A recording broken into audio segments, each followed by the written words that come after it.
உங்களுக்கெல்லாம் ஐலாண்ட்னு என்ன ஞாபகம்? ஜாலியான பிளேஸ், எக்ஸ்ப்ளோர் பண்ணலாம், நிறைய விஷயம் பார்க்கலாம், ஃபன்னாக இருக்கும் எப்போவுமே ஜாலியாகவே.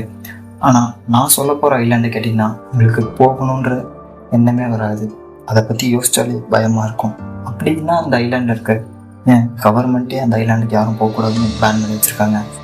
ஏன் அந்த ஐலாண்டுக்கு யாரும் போக மாட்டேங்கிறாங்க? அப்படி என்ன நடந்துச்சு, அங்கே பீப்புள்ஸ் இருக்காங்களா இல்லையா அப்படின்றத இந்த வீடியோவில் பார்க்க போகிறோம். Interesting right? அப்போது பேசலாமா? அந்த ஐலாண்டோட பேர் தான் north sentinel island. Andaman and நிக்கோபாரோடைய சவுத் சைடில் இந்த ஐலாண்டு இருக்குது. அந்த ஐலாண்டோட டோட்டல் ஏரியா எவ்வளோ இருக்கும் அப்படின்னா கிட்டத்தட்ட 59.67 ஸ்கொயர் கிலோமீட்டர், அவ்வளோதான். அங்கே வாழ்கிற மக்களுடைய பேர் தான் சென்டினல்ஸ். சென்டினல்ஸ்னு அவங்க சொல்ல, நம்ம அவங்களுக்கு வச்ச பேர் தான். அந்தமான் அண்ட் நிக்கோபாரில் இருக்கக்கூடிய போர்ட் பேலியருக்கும் இந்த ஐலாண்டுக்கும் கிட்டத்தட்ட 50 கிலோமீட்டர் டிஸ்டன்ஸ். ஏன் அங்கே யாருமே மக்கள் போக மாட்டாங்க அப்படின்னா, யாராவது போகணும்னு நினச்சி அந்த ஐலாண்டுக்கு போனாங்க அப்படின்னா அந்த ட்ரைப்ஸ் அவங்கள கொன்று ஸ்கேர் க்ரோ மாதிரி ஐலாண்டுக்கு முன்னாடி நட்டு வச்சுருவாங்க. அதாவது சோளக்குள்ள பொம்மை மாதிரி. Like this. 2nd செஞ்சுரி ஏடியில் கேலிடஸ் போட்லமி அப்படின்ற ஒரு மேத்தமெட்டிஷியன், அவர் ரோம் சேர்ந்தவர். அவர் இந்த ஐலாண்டை கடந்து போகும்போது அந்தமான நிக்கோபார் ஐலாண்டு என்ன சொல்கிறார் அப்படின்னா கேனிபல்ஸ் வாழக்கூடிய இடம் அப்படின்னு சொல்லிடுறாரு. கேனிபல்ஸ் அப்படின்னா எந்த ஒரு உயிரினம் வாழ்வதற்காக அதே உயிரினத்தை சாப்பிட்டு வளருதோ அதுதான் கேனிபல்ஸ். அதுக்கப்புறம் 15, 16 செஞ்சுரிஸில் நிறைய ட்ராவலர்ஸ் அந்த வழியாக போகும்போதும் இதே சொல்கிறாங்க, அவங்க எல்லாருமே கேனிபல்ஸ் அப்படின்னு.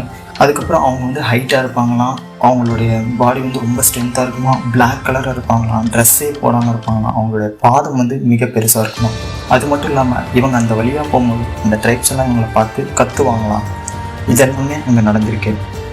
அதுக்கப்புறம் 1867 ஒரு இந்திய வணிக கப்பல் ஒன்று அந்த ஐலாண்டு வழியாக வேறு ஒரு ஊருக்கு போயிட்டு இருக்கும்போது கடலோட அலை மூலியமாக இந்த படகு சேதம் அடைஞ்சதுனால இந்த படகு போய் சேர்ந்த இடம் தான் அந்த ஐலாண்டு. கிட்டத்தட்ட அந்த படகுல 100கணக்கான பேர் இருந்திருக்காங்க.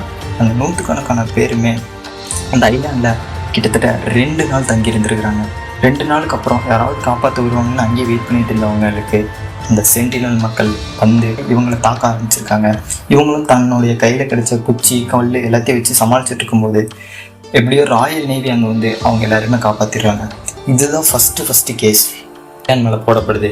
அதுக்கப்புறம் உலகத்தை எல்லாத்துக்குமே தெரியுது இப்படி ஒரு ஐலாண்டு இருக்காது அப்படின்னு. 1808 விடல் போர்ட்மேன் அப்படிங்கிறவர் அந்த இடத்துக்கு போய், அதாவது அந்த சென்டினல் ஐலாண்டுக்கு போய் கிட்டத்தட்ட 6 பேரை கடத்திட்டு வந்துடுறாரு. கடத்திட்டு வந்த 6 பேரையுமே பக்கத்தில் இருக்கக்கூடிய நிக்கோபாரில் போர்ட் பேலியர்ன்ற இடத்துல அந்த 6 பேரையுமே வச்சிருக்காரு. அதில் 2 அடல்ட்ஸ், 4 சில்ட்ரன்ஸ். அந்த 2 அடல்ட்ஸுமே இறந்து போய். ஏன் அவங்க இறந்து போயிட்டாங்க அப்படின்னா அவங்களுக்கு அவங்க உடம்பு சின்ன சின்ன நோயை கூட தாங்கிக்க முடியல. அதாவது சளி, இரும்பல் எது வந்தாலும் அவங்களால அதை தாங்கிக்கவே முடியல. ஸோ அவங்க இறந்துட்டாங்க. எங்கே இந்த 4 பசங்களும் அதே மாதிரி இறந்துருவாங்களோ அப்படின்னு அவர் நினச்சி திரும்பவும் அவங்கள கொண்டு போய் அதே இடத்துல விட்டுட்டாரு. 1874 திரிலோக்நாத் பண்டிட் அவரும் அவருடைய டீமும் அந்த இடத்துக்கு போய் அந்த மக்களுக்கு நிறைய ஹெல்ப்லாம் பண்ணிடுறாங்க. அதுக்கப்புறம் 1997 வேணாம், இந்த மக்கள் ஐசோலேட்டாக இருக்கணும்னு ஆசைப்பட்றாங்க, அவங்க டிஸ்டர்ப் பண்ணி அவங்க நம்ம அழிச்சிடக்கூடாது அப்படின்னு சொல்லி அந்த ஐலாண்டையே பேன் பண்ணி வைக்கிறாங்க. அந்த ஐலாண்டுக்கு யாரும் போகக்கூடாதுன்னு சொல்லி கிட்டத்தட்ட அந்த ஐலாண்டை சுற்றி 5 கிலோமீட்டர்ஸ்க்கு நேவி ஆஃபீஸர்ஸ் சரௌண்டிங்லேயே இருப்பாங்க. பேன் பண்ணாலும் 2006 2 ஃபிஷர்மேன் அந்த இடத்துக்கு மீன் பிடிக்க போகலாம் அப்படின்னு சொல்லி கிளம்புறாங்க. அவங்க வழக்கம் போல் மீன் பிடிச்சிட்டு கிளம்பும் போது இருட்டாயிருச்சு அப்படின்றதுனால அதே இடத்துலையே, அதாவது அந்த ஐலாண்டுக்கு கொஞ்சம் தூரத்துலேயே அவங்களோட படகை நிறுத்தி நங்கூரத்தை இறக்கி உள்ளே தூங்கிட்டு இருந்திருக்காங்க.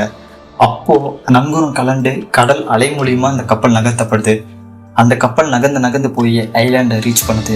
ஐலாண்டை ரீச் பண்ணவுடனே தான் ஒரு நடக்குது. சென்டினல் மக்கள் அவங்கள கொன்று ஸ்கேர் க்ரோ மாதிரி ஐலாண்டுக்கு முன்னாடி வச்சுருந்துருக்காங்க. அதாவது சோளக்கொலை பொம்மை மாதிரி அவங்கள கொன்று வச்சுருந்துருக்காங்க.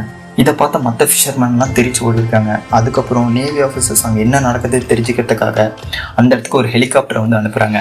அந்த ஹெலிகாப்டரையுமே இந்த மக்கள் வில்லம்பூட்டெல்லாம் தகர்த்துருக்காங்க.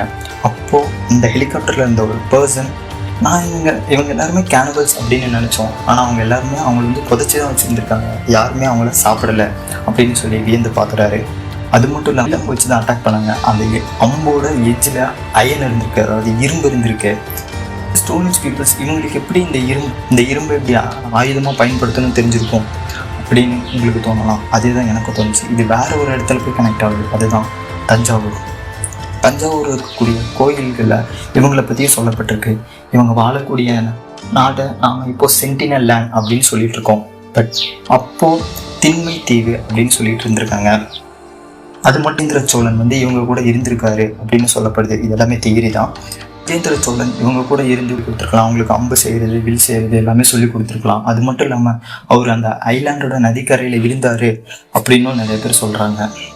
முதல் தமிழன் இந்த ஐலாண்டுக்குள்ளே போயிருக்காரு அப்படின்னா அது ராஜேந்திர சோழன் தான் அப்படின்னு சொல்லப்படுது.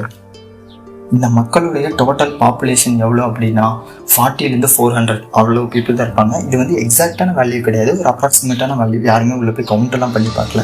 அது மட்டும் இல்லாமல் சில நாட்களுக்கு அப்புறம் ட்ரோன்ஸ் எல்லாமே விட்டு பார்த்துருக்காங்க, இந்த மாதிரி என்ன நடக்குது உள்ள அப்படின்னும் போது. அதையும் மக்கள் ஏதோ பறக்குது அப்படின்னு நினச்சி பயந்துட்டு அதையும் வில்லம் போட்டு அடித்து தகர்த்துருக்காங்க. 1974 அந்த டீம் போய் அவங்களுக்கு நிறைய ஹெல்ப்பும் பண்ணியிருக்காங்க. அவங்களும் அதை மகிழ்ச்சியாக ஏற்றுருக்காங்க. ஆனால் அதுக்கப்புறம் அவங்க எப்பயுமே தனிமையாக இருக்கணும் அப்படின்னு விரும்பினதுனால அவங்களை டிஸ்டர்ப் பண்ணக்கூடாது அப்படின்னு சொல்லிட்டு இந்த டீம் அவங்கக்கிட்ட வந்துட்டாங்க. அதுக்கப்புறம் எந்த மக்கள் போனாலும் அவங்கள கொண்டு ஆரம்பித்தாங்க. இப்படி தான் 2018 ஜான் ஆலன் சவ் அப்படின்னு சொல்லக்கூடிய ஒரு ஃபாரினர் நாங்கள் போய் அந்த மக்கள் எல்லாரையுமே மாற்றுறோம் அப்படின்னு சொல்லிட்டு கிட்டத்தட்ட 4 வருஷம் அதுக்காக ஒர்க் பண்ணி மற்ற ட்ரைப்ஸ் கூடலாம் பழகி அவங்கெல்லாம் இப்படி இருக்காங்க அப்படின்னு தெரிஞ்சுக்கிட்டு அங்கே போய் இறங்குறாரு.